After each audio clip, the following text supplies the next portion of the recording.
Yes, good evening everyone. आज ये जो वीडियो है वो रिलेवेंट है उन बच्चों का जिनका मई 2023 में एग्जामिनेशन नहीं निकल पाया और अगला अटेम्प्ट नवंबर 2023 में वो देने वाले हैं। साथ ही में वो भी बच्चे जो फर्स्ट अटेम्प्ट अपना नवंबर 2023 में देने वाले हैं, यानी कि जो भी बच्चे जिनका अटेम्प्ट नवंबर 2023 है उनके लिए ये वीडियो रिलेवेंट है।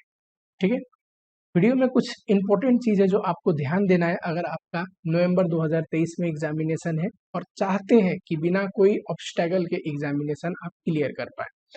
सबसे पहले बात करते हैं अटेम्प्ट की। जो एग्जामिनेशन पैटर्न हो सकता है या एग्जाम का क्वेश्चन का लेवल हो सकता है।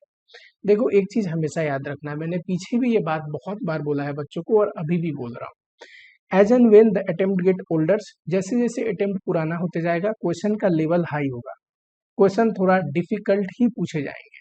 साथ ही में इस बार इंस्टीट्यूट ने एक और चीज किया है इम्पोर्टेंट, कि पहले क्या था कि कई बार क्वेश्चन बुक से भी एज इट इज उठ के आ जाते थे विदाउट कोई मेहनत करा हुआ, पर इंस्टीट्यूट धीरे धीरे क्वेश्चन पैटर्न को ऐसे लेके जा रहा है कि क्वेश्चन 100% कंसेप्चुअल होगा, कंसेप्ट से ही आएगा, लेकिन क्वेश्चन जो है न्यू होते हैं एंड साथ ही में छोटा मोटा ट्विस्ट एंड टर्न होता है जो आपकी कंसेप्चुअल क्लियरिटी को टेस्ट करता है।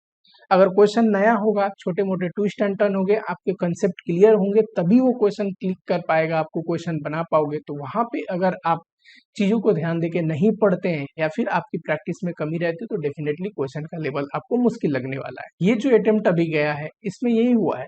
अटेम्प्ट में ऐसा नहीं कि क्वेश्चन बहुत टफ आया था, पर क्वेश्चन नए थे, क्वेश्चन कंसेप्ट से तो बन सकते थे, लेकिन question as it is book से बहुत सारे उठ के नहीं आए थे, नए नए क्वेश्चन थे और उसके लिए जरूरी है आपको कि कंसेप्चुअल क्लियरिटी हो, अच्छे से प्रैक्टिस हो।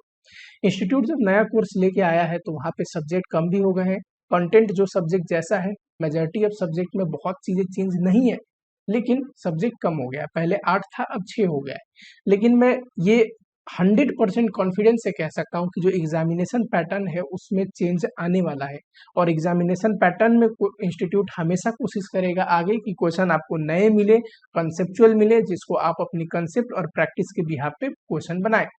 एज इट इज बुक का क्वेश्चन उठ के आने की प्रोबेबिलिटी बहुत कम है, तो अगर आपने पिछला अटेम्प्ट दिया है तो आप मान के चले उसी लेवल के क्वेश्चन आ सकते हैं। क्वेश्चन आसान नहीं आएगा, अटेम्प्ट आपका पुराना हो चुका है, क्वेश्चन का लेवल भी इंस्टीट्यूट ने अच्छा कर दिया है। ठीक, अगर पिछला अटेम्प्ट का क्वेश्चन आपको मुश्किल लगा है तो आपको मान के चलना है अगले अटेम्प्ट में भी उसी लेवल का क्वेश्चन आने वाला है।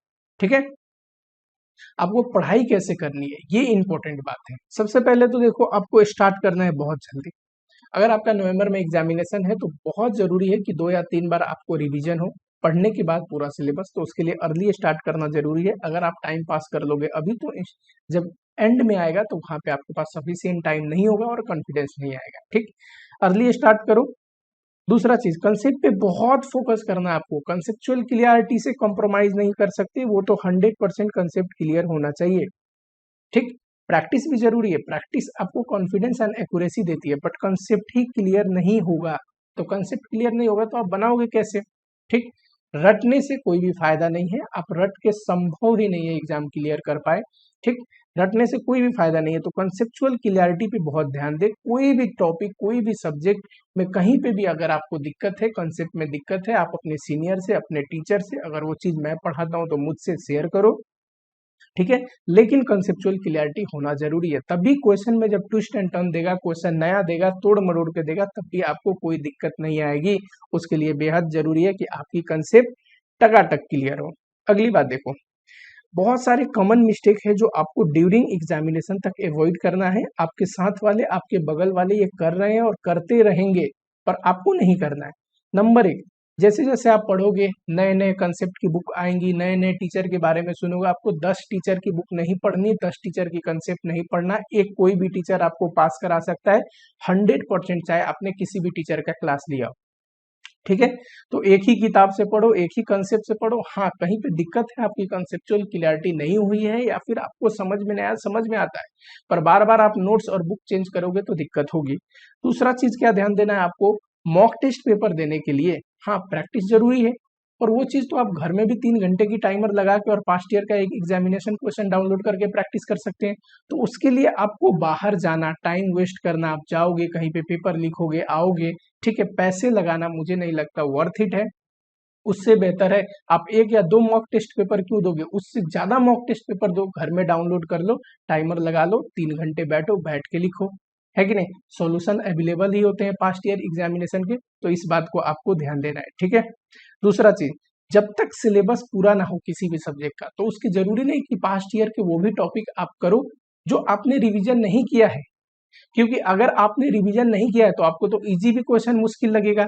तो इस चीज को आपको ध्यान देना है, बिना रिवीजन कोई भी चीज को टच नहीं करना है, पहले रिवाइज करना है, प्रैक्टिस करना है, जो क्वेश्चन टीचर ने करवाया उसको ध्यान देना है, वो क्वेश्चन बनते हैं, उसके बाद ही पास्ट ईयर क्वेश्चन में और सारे करने हैं, ठीक।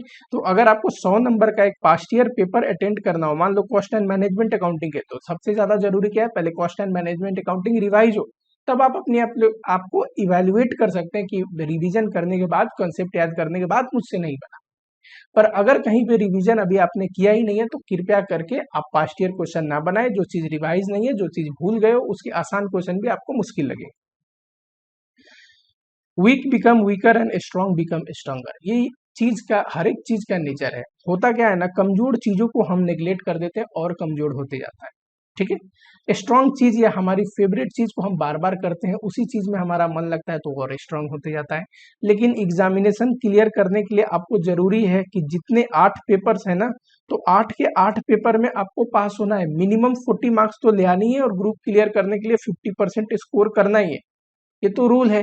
तो उसके लिए आपको जरूरी है, हाँ, अपने फेवरेट सब्जेक्ट पढ़ो, किसी सब्जेक्ट में ज्यादा भी लेके आओ जो आपकी फेवरेट है, और कोई नहीं सब्जेक्ट पसंद है तो उसमें इतना तो जरूर पढ़ो कि आराम से पास हो जाओ, है ना। क्योंकि पास होने के लिए और सर्टिफिकेट मिलने के लिए सारे सब्जेक्ट निकलना बेहद जरूरी है। तो ये ध्यान देना, अपने कमजोर समझो सब्जेक्ट के बहुत कमजोर मत कर लेना, उस पर भी ध्यान दो, पढ़ाई करो। सिर्फ जो फेवरेट चीज है उसको पढ़ के कोई फायदा नहीं है, उसको पढ़ो, उसमें एक्सपर्टाइज होना जरूरी है, लेकिन जो आपकी कमजोर पॉइंट है उस पर जरूर ध्यान दो। अगर आपने अच्छे से ही पेपर लिखा, सब में पास हो गए, और एक पेपर 2 पेपर में फेल हो गए जिसमें आपने ध्यान नहीं दिया, तो क्या फायदा, अब तो सीए पास हुए ही नहीं।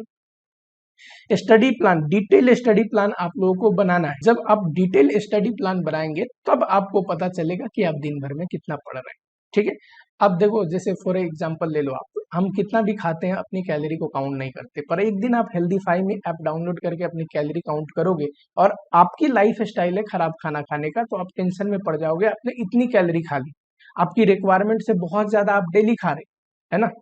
सिमिलरली अब देखो, होता क्या है ना कि अगर आपके पास स्टडी प्लान नहीं है, अब दिन में क्या करना है आपने लिखा नहीं, आपको क्या करना है कि दिन में जो भी करना है लिखना है, जैसे जैसे होते जाए उसको टिक करना है, तभी आपको पता चलेगा आपने पूरे दिन में क्या पढ़ा। नहीं तो थोड़ा बहुत भी पढ़ोगे, मन में तसल्ली देते रहोगे कि मैंने पढ़ाई किया, बट सिलेबस कंप्लीट नहीं होने वाला है।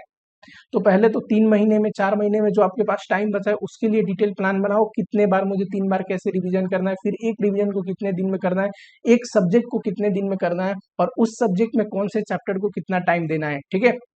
और उसी टाइम अनुसार देखो, हो सकता है कि कभी भी स्टडी प्लान के अनुसार जरूरी नहीं 100% आप एग्जीक्यूट करो, कुछ दिक्कत आ जाएगा, किसी दिन का प्लान कैंसिल हो जाएगा, किसी दिन आप टारगेट को अचीव नहीं भी कर पाओगे, नो वरी, पर करना जरूर है। लिख के आप पढ़ोगे तभी आपको समझ में आएगा कि आपने कितनी पढ़ाई करी, और आपको टेंशन होगा कि जितना पढ़ना चाहिए आप उतना नहीं पढ़ रहे हैं, ठीक है।